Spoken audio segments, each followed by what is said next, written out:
Fala galerinha, beleza? Que bom que chegamos, né? Finalmente na última aula aí do ano. Fico muito feliz de ter trabalhado, né? Desde abril que começamos aí os vídeos, mas tem sido digamos, um trabalho muito bacana em função até das devolutivas aí, tá? Espero que todos estejam muito bem. Essa, na verdade, é uma aula que fala um pouco da continuação digamos, da ideia de desigualdade de classe, mas relacionada a gênero e também a raça, tá? Então, a última aula aí. A habilidade que nós vamos trabalhar hoje, né, é aprender o significado do fenômeno social racismo e do modelo racial do racismo brasileiro, que é diferente um pouco aí do norte-americano e de outros países. Construir um olhar crítico a respeito da ideia de desigualdade de gênero, né, até que justifique a ideia da luta das mulheres, do porquê do feminismo, tá? E também reconhecer a construção identitária, aí, que é meio que uma puxada aí do segundo bimestre, né, um tema que nós trabalhamos no segundo bimestre, que vai valorizar essa ideia do porquê que eu tenho, né, que valorizar a minha cultura, que eu tenho que valorizar o meu direito, né, de escolha de gênero. Isso é muito importante, beleza? E aí os objetos de aprendizagem, o tal do conteúdo, tá?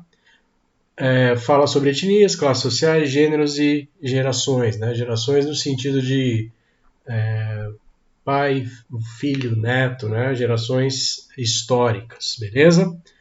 E algumas frases aí para a gente começar a pensar nessa ideia de desigualdade.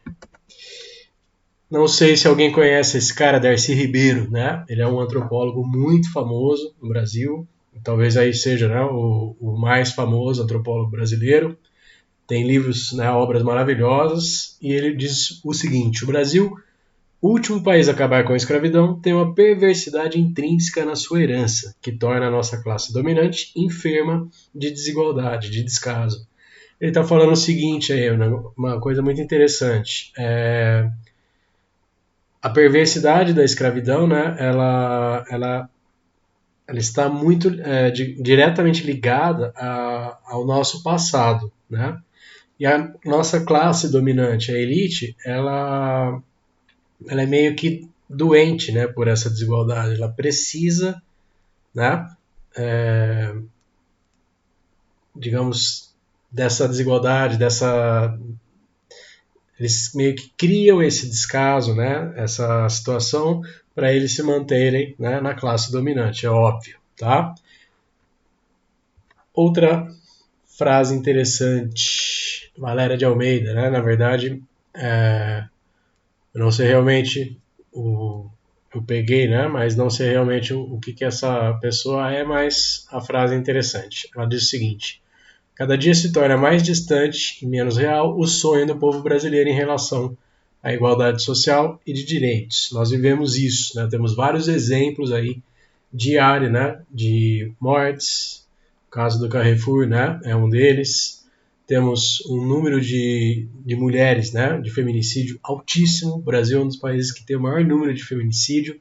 A pandemia piorou isso. Você fala assim, a porcentagem de pessoas que vão fazer, as mulheres que vão fazer denúncias diminuiu, né? Mas é em função do isolamento. E como a família está mais, digamos, próxima, né? Fica mais tempo juntas, a violência doméstica e, consequentemente, a violência contra a mulher e as crianças é maior, infelizmente. E por fim aí, isso foi a rainha da Romênia, né, Carmen Silvia. Ela falou isso no final do século XIX, que já é, né, digamos, uma coisa para nós refletirmos aí. Uma mulher é apedrejada pela ação que poderia ter sido praticada por um homem perfeito. Ela diz que os valores, né, que julgam a mulher e o homem são diferentes, são completamente, né, alheios. Né? Não existe uma justiça, digamos, a ideia de igualdade de direitos da Valéria Almeida aí não existe. E se a rainha da Romênia falou, né, lá no final do século XIX, a coisa ainda infelizmente se mantém no século XXI, para vocês terem uma noção de como a coisa é, beleza? Enfim, né? Mas vamos pensar um pouco aí em dados, tentar analisar as coisas através de dados reais próximos dos nossos problemas. Sobre gênero e salário. Olha só, dá uma olhadinha nessa tabela aí. Rendimento habitual médio mensal de todos os trabalhos e razão de rendimentos por sexo. O que essa tabela, né, mostra? O rendimento dos homens em azul, das mulheres em laranja, e a razão, né, ou seja, quantos por cento a mulher recebe com relação ao salário do homem, né, pela, digamos, média mensal de profissões. Então vocês vejam aí que, em geral, um quarto do salário da mulher é inferior ao salário dos homens em qualquer, digamos, profissão, tá? E aí nós não estamos analisando ainda a questão da raça, que vai piorar um pouco mais aí, como vocês vão ver daqui a pouco, tá? Então esse gráfico ele mostra um período aí, né, digamos, pequeno, mas é um período que a gente já consegue analisar, né, que o que está acontecendo? Está tendo um leve aumento no salário, na relação, né, do salário da mulher com o do homem, mas ainda assim é uma diferença muito grande, né? E isso de certa forma coloca assim a condição da mulher, né, de aquela ideia machista de acreditar, né, que não, as mulheres são incapazes, por isso que elas têm que ganhar menos. A gente ouve muito dessa bobagem e tem que ficar muito esperto com isso. É machismo. Outro gráfico aí, distribuição dos domicílios chefiados por mulheres e homens por faixa de remuneração per capita, isso de 2018. Então faz um pouco mais de 2 anos aí. Digamos, esses dados aí, eles são muito interessantes porque eles mostram duas coisas muito perigosas, ou de certa forma também muito cruéis. Primeiro, né, se você olhar até um salário mínimo, né, então a faixa de remuneração per capita de até um salário mínimo, a porcentagem, né, das famílias chefiadas por mulheres é maior.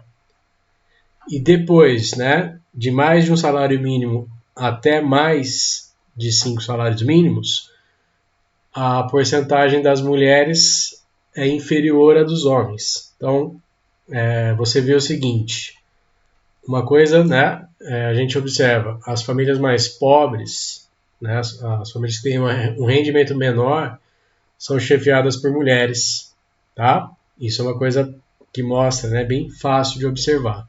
E a outra, você fala assim, as famílias, né, que têm renda per capita alta são chefiadas por homens, né? E mais uma coisa ainda, mas o número, né, digamos assim, de famílias de domicílios, né, chefiados por mulheres, ele é alto, né? A gente consegue enxergar um número muito próximo, muito igual, né, entre homens e mulheres, o que de certa forma mostra uma mudança, né, na concepção do que nós entendemos por família. Tem uma outra coisa aí, né, que está por trás, que é a questão da reorganização da sociedade, tá? Mas é muito legal essa tabela aí, porque ela mostra exatamente, né, essa, digamos, essa dupla condição da mulher, né, de as famílias mais pobres têm, digamos assim, a maior parte chefiada por mulheres e, de certa forma, a mulher tem um rendimento menor, que mostra a tabela do lado, e acima, né, nós vemos uma condição de a próprio mercado de trabalho ele é extremamente machista, né, de não dar salários, né, rendas para mulheres e homens na mesma condição, tudo bem? Então, importante a gente ver isso daí. E aí a gente fala um pouco também sobre a questão, né, do racismo e da desigualdade, né, de raça. Olha só essa tabelinha aí também do IBGE. O rendimento hora médio real do trabalho principal. Então, o que esse gráfico fala, né? Ele tem as colunas verdes e as colunas, entenda aí, vamos falar um amarelo ocre, né? Para não falar outra coisa, mas você olha assim, você fala, beleza, né? Nós temos o verde, que são, né, das pessoas brancas, e a outra cor, né, de pessoas pretas ou pardas. E lembrar que pardo vem de pardal, que também já é uma forma de discriminação, tudo bem?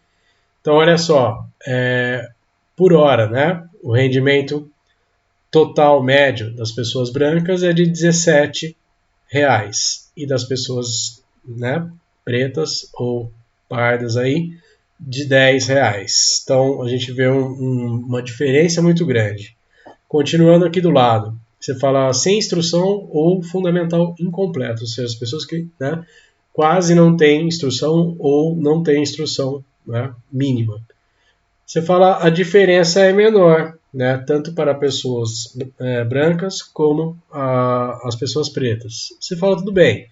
Fundamental completo, a mesma coisa, né? A diferença, você fala assim, é uma diferença, digamos até que mais próxima. Conforme vai aumentando o nível de educação, a diferença entre os salários, o ganho hora, né, das pessoas, vai aumentando a diferença, né? Isso é uma coisa que a gente fala assim, por que isso acontece, né? Ou seja, porque digamos assim, as pessoas, primeiro que um número muito pequeno de pessoas pretas ou pardas conseguem terminar um curso superior ou até mesmo ter um curso de ensino médio completo, tá? E por outra, digamos, consequência também é que essas empresas tendem, né, a querer, digamos, pessoas brancas para cargos de, digamos, de gerência, cargos de, digamos, de importância, né, que é tido como mais importante, então eles acabam colocando mais as pessoas brancas, tá? Então isso é uma prova, né, óbvia de racismo no mercado de trabalho, beleza? Aqui mais uma tabela interessantíssima do IBGE sobre o mercado de trabalho. Olha o que eu falei. Cargos gerenciais, isso é de 2018, né? Temos 2 anos aí. Ocupados por brancos, 68,6, e ocupados por pretos ou pardos, 29,9, ou seja, a diferença, né, desses cargos de gerência, de alto posto, a maioria é ocupada por brancos, tá?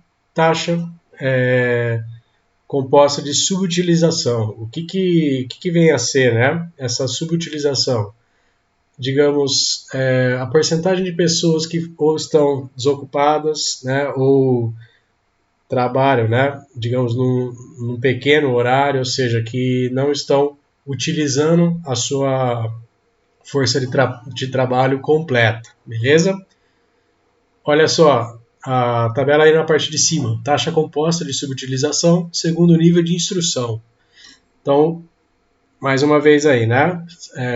Os azuis aí, né? São pretos ou pardos e o ocre aí é branco, tudo bem? Então, olha só, o que a gente consegue observar em todas digamos, as colunas é que a taxa, né? A ocupação dos brancos é maior que a ocupação dos pretos ou pardos. Então, isso mostra, né, que tem um racismo, uma certa resistência, muitas vezes, em contratar, né, pessoas pretas. Você fala, a maior parte do Brasil, 56% da população brasileira é preta. Então isso deveria não ser desse jeito, ou seja, de certa forma, a população desocupada ou subocupada branca deveria ser maior que a negra, tudo bem? E aí a gente enxerga exatamente o contrário. A população na força de trabalho desocupada ou subutilizada, a mesma coisa, né? A gente vê nos 3 casos aí, ou na força de trabalho, desocupada ou subutilizada, a porcentagem de brancos, né, é muito menor do que a de pretos ou pardos, tá? E o rendimento médio real, né, do trabalho principal das pessoas, a média de salário das pessoas brancas é muito maior, tá?